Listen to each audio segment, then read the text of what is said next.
Buonasera. A papacy that began with a simple greeting, but a powerful message: I am one of you.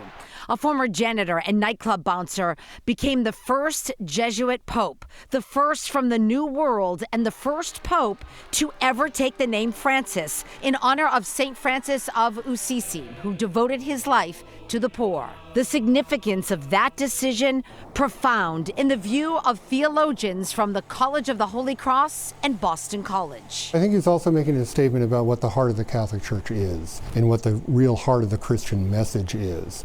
And it's to reach out to the poor and also go to the margins. Early on, he talked about the need for a church that people could feel close to. And so he uses words like proximity. He uses words, he talks about the pastors smelling like the sheep, right? Really being close to people. And he even has this image of church as a field hospital, the place that's there where people need it most. Pope Francis made good on his decision to the less fortunate, washing the feet of prisoners, embracing the marginalized, often rising in an open-air car instead of that bulletproof Pope-mobile, so he could be closer to the people, stepping out to shake hands and share an embrace. Everything that he says is he focuses on discipleship, which is another way of talking about following Jesus. And following Jesus to places where there is darkness and where people need the light of the gospel.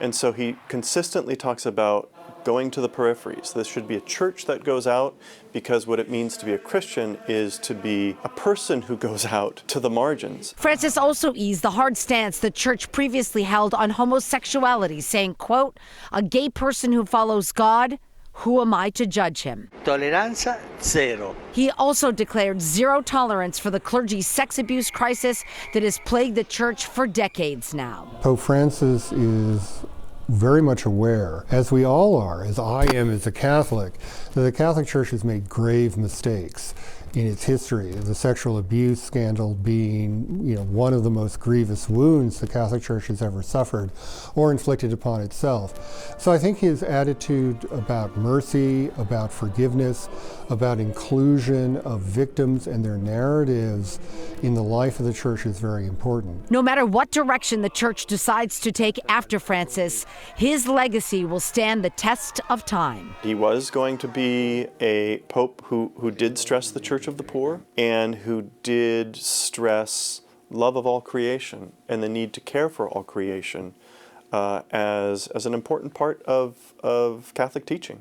And not just Catholic teaching, religious sensibility across many different religions and among people who don't profess a particular religion. And I think what Pope Francis was really concerned about was reaching out to people within the context of their daily lives, but also not forgetting people who are on the margins. Because I think what he believed was that you can see the center much more clearly actually from the margins than from when you're inside the center itself.